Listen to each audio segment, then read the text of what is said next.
자, 오늘도 뜨거운 이슈를 시원하게 풀어보겠습니다. 킹스맨 김수민 평론가 나오셨습니다. 안녕하십니까? 네, 반갑습니다. 네, 반갑습니다. 자, 윤석열 대통령 영국 일정 마치고 지금 뉴욕으로 떠났다고 지금 하는데 영국 일정은 뭔가 매끄럽지는 못했던 것 같아요. 네, 어제 논란이 나왔듯이 예. 조문을 하지 못하고 일단 리셉션 참가를 하고 장례식을 치르고 그 다음에 뭐 방명록을 남기는 이런 일정으로 좀 바뀌었거든요. 예. 이미 런던 도착 직후에 윤석열 대통령이 뭐 기자들이라든지 쪽에 안내를 했는데 원래 일정이 세 가지였습니다. 6.25 참전용사 헌화, 예. 그리고 엘리자베스 2세 여왕 추모, 그 다음에 리셉션 참석 이렇게 세 개였는데 예. 런던에 도착을 한 직후에 세 개를 다 할 수 있을지 정확하게 알 수 없습니다. 아. 라는 말을 그때 이미 했었고요. 결국에 네. 일정 세 개 중에서 두 개가 취소가 된 것이죠. 그러면 헌화랑 추모가 취소가 된 겁니까? 그렇습니다. 리셉션만 하고? 네, 그래서 조문을 하지 못하고 이제 나중에 장례식을 하는 그런 일정으로 바뀌면서 여기에 네. 대해서 좀 논란들이 많이 일었습니다. 아니, 계속 언론에 보도되는 거 보면 마크롱 대통령 부부는 걸어갔잖아요. 네네. 혹시 좀 걸어서 빠른 걸음을 걸어가면 그거 다 할 수 있는지는 그건 어떻게 되는 겁니까? 좋아, 걸어서 빨리 가. 가. 이게 막상 현지에서 안 그렇게 되나요? 결정을 못한 것 같고 일단 교통 정체 때문이었다라고 하는데 예. 뭐 정확한 상황이라든지 이런 것들은 그렇죠. 좀 나중에 따져봐야 될 것 같습니다만은 이 부분이 이제 걸리는 거는 이제 마크롱 대통령도 도보로 들어가기도 했지만 네. 중국은 이제 시진핑 주석이 가지는 않았지만 예. 왕치산 부주석이 부주석이 갔거든요. 왔어요. 예. 왕치산 부주석도 국빈 자격으로 조문을 했습니다. 아. 예, 그런 점들을 비춰봤을 때는 네. 좀 아쉬운 부분이고 이제 이게 어떻게 해서 조문이 불발이 됐는지 이 부분은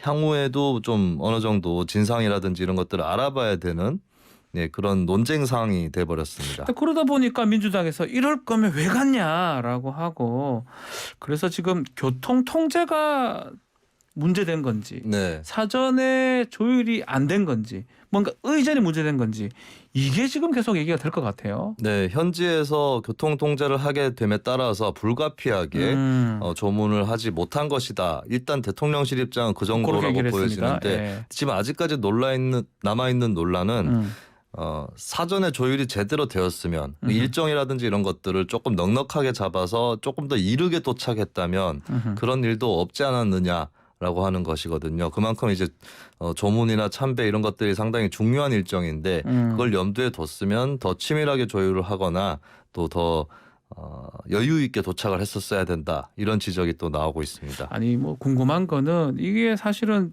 중요한 일정이잖아요. 조문 외교면 외교 활동이라는 거예요. 네. 사전에 답사라든지 시뮬레이션 같은 걸 안 해보는 겁니까? 어떤 겁니까? 일단은 그 현지에서 장례식이 치러질 경우에 뭐 어느 정도 인파가 몰리고 그렇죠. 또 교통은 어떻게 되고 이런 부분까지 상세히 살펴보지 못한 것 같고요. 이 문제가 이제 영국의 정부라든지 왕실에서 해줬어야 되는 일인지 아니면 우리 정부 측에서 먼저 따져봤었어야 할 일인지 이거는 이제 좀 관건으로 남아있는 부분이긴 하겠습니다. 어쨌든 결과적으로는 어지간하면 참석을 해야 될 그 자리에 가지 무조건 못했다. 했어야 되잖아요. 예. 가지 못했다라고 하는 그 결과에 대해서는 책임을 져야 될 것 같습니다. 최소한은. 네. 영국 대사가 지금 공석이라고 하는데 그거랑도 연관성이 혹시 있을까요? 그런 일단 설도 나오고 있습니다. 그래서 좀 따져볼 만한 따져봐야 일인 것 된다. 같고요. 예. 일단 이제 한국 정부 대통령실의 입장은 적어도 외교 홀대는 아니다라는 것인 것 같습니다. 그러니까 네. 나갔을 때 영국 왕실이나 정부에서 3명 정도 배웅을 나오는 사람도 있었고 또 차량 제공이라든지 경호 인력 제공 이런 것들도 영국 왕실에서는 충실히 했다라고 김은혜 홍보선 수석이 또 해명을 하기도 했기 때문에 네. 일단 한국 정부의 공식 입장은 뭐 영국 정부의 실수라든지 홀대는 아니다. 뭐 여기까지인 것 같습니다. 장례식장은 이제 참석을 했으니까 리셉션 장례식 참석을 했다고 하니까 여기서 분위기는 좀 어땠습니까? 네, 일단은 윤석열 대통령과 김건희 영부인 같은 네. 경우 이제 같이 나란히 참석을 했는데 두 분 다 이제 검은색 의상을 착용하고 참석을 했고 바이든 미국 대통령하고 같은 줄 14번째 열에 예. 그렇게 앉는 모습을 또 보였습니다. 예. 그리고 바이든 대통령 모습도 좀 눈길을 끌었는데요. 바이든 대통령이 이제 아일랜드계 출신 집안이고 예, 또 가톨릭 신자입니다. 아. 그러다 보니까 또 아일랜드하고 영국, 잉글랜드하고는 좀 뭐 구원이 사이가 있죠. 예. 예, 그래서 바이든 대통령의 모친이 내가 그 좀 부탁이 있는데 여왕을 보더라도 고개를 숙이지는 말아달라. 그런 얘기를 길었대요. 네. 근데 이제 이날 보면은 예. 고개를 진짜 숙이지는 않았고요. 근데 예. 십자성어를 긋고 가슴에 손을 얹고 조의를 표했다. 가톨릭 네, 그러니까 본인이 할 수 있는 예. 그러니까 가톨릭이자 아일랜드계로서는 할 수 있는 최선의 그런 예를 또 표했다라는 그런 풍경이 또 나왔습니다. 이번 뭐 장례식장 보니까 뭐 주요국의 대통령이라든지 총리, 고위인사 포함해서 한 2천여 명이 참석한 걸로 보입니다.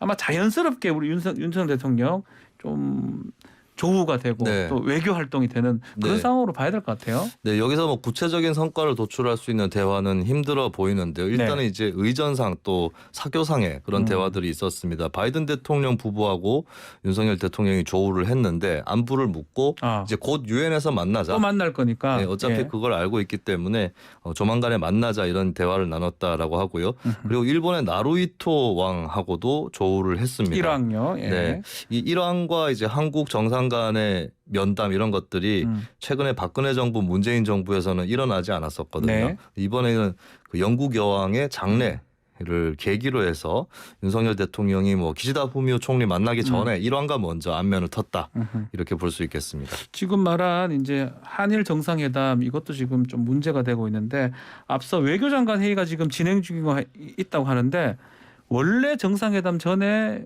조율 과정을 거치는 거잖아요. 네네. 그럼 조율을 하고 있다 이렇게 봐야 되는 겁니까? 일단 조율 과정이라고 봐야 될 것 같습니다. 현재 어제도 많이 소식이 전해졌지만 한국 정부하고 일본 정부하고 정상회담에 대해서 다른 말을 하고 있거든요. 네. 그래서 실제로 우리는 한다 그러고 일본 안 한다 그러고 뭐 그래요. 그렇죠. 뭐 사실 무근이라는 보도도 있었고 혹은 뭐 어느 정도는 합의했는데 한국 정부가 혼자 먼저 발표하는 바람에 그러니까요. 일본 정부가 반감을 느꼈다라는 그런 소식도 있습니다만 그래서 좀 불확실하죠. 그리고 하더라도 약식 회담, 프로사이드 회담이 될 거다 이런 얘기도 나왔는데 네. 일단은 박진 장관하고 하야시 요시마사 일본 외무성 장관이 또 만났기 때문에 이 자리에서 대통령 간의 정상 간의 정상 회담 간의, 이런 예. 것들이 이제 더 구체적으로 조율이 될 것으로 보입니다. 네.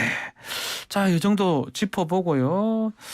자, 또 이 국민의힘 관련해서 네. 지금 송원석 선거관리위원장하고 또 주호영 원내대표 또 이호영 의원 발언부터 들어보고 국민의힘 어제 원내대표 관련된 선출 관련된 얘기 좀 해보겠습니다. 기호 1번 이용호 후보 42표, 기호 2번 주호영 후보 61표, 무효 3표. 그래서 주호영 후보가 투표 의원 과반수 이상을 득표하였습니다. 주호영 후보가 국민의힘 원내대표로 선출되었음을 선포합니다.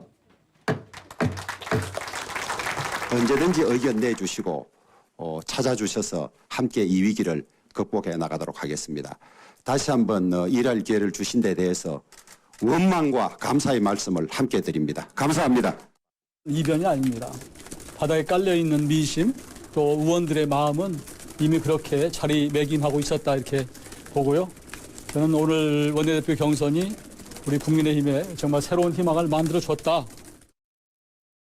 자, 어제 국민의힘 새 원내대표 선출됐습니다. 자, 들으신 것과 같이 5선에 주호영 의원이 되긴 됐는데 네. 이용호 의원이 꽤 많이 받았어요. 그렇습니다. 방금 자료 음성에는 뭐 나타나진 예. 않았는데요.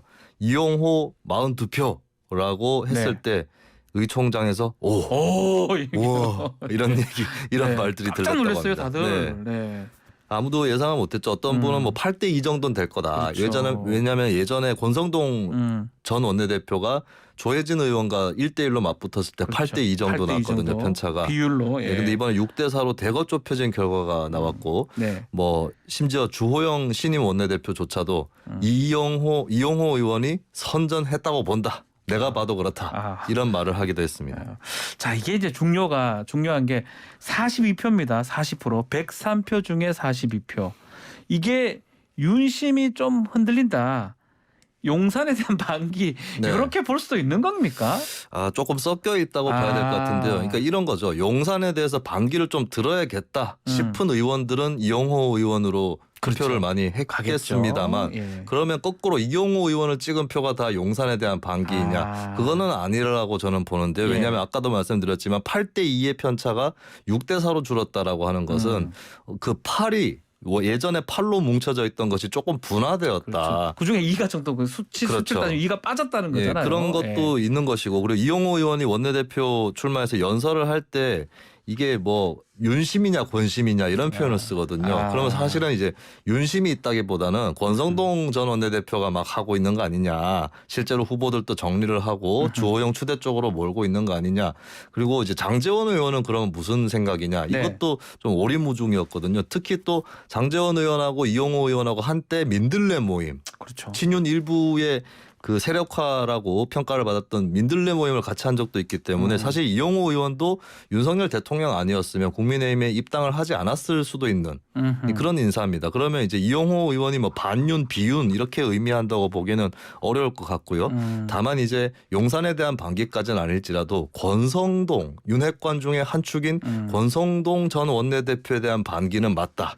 이것은 확실한 것 같아요. 확실한 것이다. 네. 자, 이런 가운데 국민의힘은 뭐 문자 메시지 때문에 난리도 아닙니다.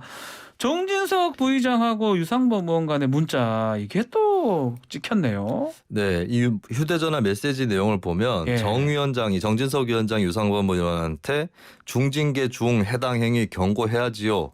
라고 썼고 유상범 의원은 성상납 부분 기소가 되면 함께 올려 제명해야죠.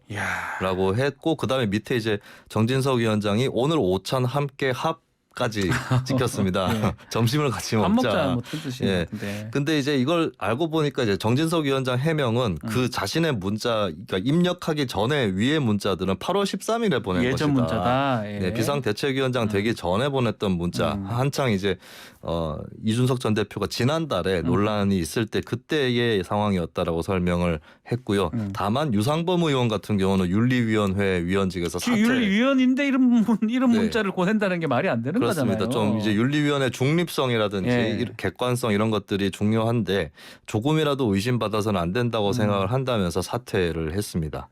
자, 윤리위 한편 이준석 전 대표에 대한 추가 징계를 지금 개시한 상황인데 이 전 대표도 막 법정 대응을 할 것 같긴 합니다. 네, 법정 대응 예를 들어서 만약에 제명을 하게 될 경우에 당 대표까지 하는 사람을 이렇게 제명할 수 있느냐, 윤리위원회에서 이렇게 제명할 수 있느냐 이런 부분까지 해서 윤리위에 대한 가처분 신청. 이 상당히 유력해 보이고요. 그리고 심지어 이준석 전 대표 변호인단이 어제 밝힌 바에 따르면 유엔 쪽에도 알아보겠다. 유엔 쪽으로. 네, 왜냐하면 유엔 권리 규범을 최근에 인용을 하면서 표현의 자유를 침해하는 것이다. 이 징계 개시 절차, 징계 절차 개시가 그런 얘기를 했기 때문에 아마도 다각적인 할 수 있는 모든 방법을 동원해서 또 투쟁에 나설 것으로 보입니다. 미사일 쏘면 요격할 수밖에 이 말은 강력한 자신감의 표현입니까? 아니면 그냥 방어로 얘기를 하는 겁니까? 그러니까 가처분 신청을 자꾸 남발한다는 비난을 받고 있는데 본인들이 무리한 짓을 하니까 내가 사드 삼아서 그러니까 방어용으로 가처분 신청하는 것뿐이다. 무리한 선제 공격을 하지 말아달라. 뭐 이렇게 또 표현을 하고 있는 거죠. 이준석 성대모사는 어렵죠? 네, 제가 합숙을 다녀와서 해결을 하도록 하겠습니다. 알겠습니다. 연습이 좀 필요한 것 같습니다. 너무 제가 무리한 또 부탁을 또 드렸네요. 자, 다음 소식은 경사노위 위원장 얘기인데요. 경사노위가 중요한 어떤 장관급 자리이긴 한데 지금 첫 위원장으로 유력한 후보 누가 지금 거론되고 있습니까? 일단 세 사람이 거론이 됐습니다. 김문수 전 경기지사 많이들 알고 계시는 정치인이죠. 그리고 윤석열 대통령 노동정책 공약을 설계했었던 6.13 한국기술교육대 명예교수가 있었고요. 그리고 김영삼 정부 때 노동개혁을 주도했다고 하는 김태기 당국대 명예교수 이렇게 3명 정도가 꼽혀왔었습니다. 특히 김문수 지사 전 지사 같은 경우는 왜 거론이 되고 있는 거죠? 일단 경사 노위라고 했을 예. 때는 여러 이해 당사자들과 함께 이제 노동에 관련된 대타협을 도모를 해야 되는데 정무적 감각이 필요하다. 이 부분에 대해서는 이견이 없을 것 같아요. 근데 이 세 사람의 후보 중에서는 유일하게 정치인 출신이거든요. 그렇죠. 그러다 보니까 여권에서 또 정부에서는 김문수 전 지사를 꼽아왔던 것 같습니다. 아무래도 이제 이 새 정부의 3대 개혁 중에 하나가 노동 개혁인데 글쎄요. 그러면 어떤 인사가 네. 좀 더 유리할까요? 현재 근데 김문수 전 지사가 가장 유리해 보이는데요. 근데 이제 여기에 대해서 노동계라든지 또 특히 진보 진영에서 반발이 큽니다. 약간 정치인이고 하여튼 네. 국민의힘 계통의 보수정당의 그렇죠. 정치인이었기 때문에요. 네, 그리고 그냥 예.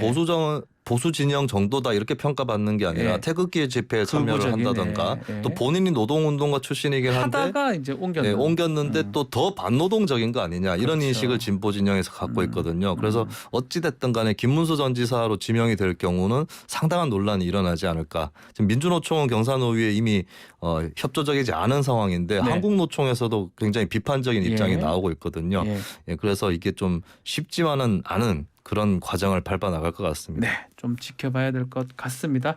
자, 오늘 킹스맨 여기서 마무리를 하겠습니다. 자, 김수민 평론가 감사합니다. 네, 고맙습니다.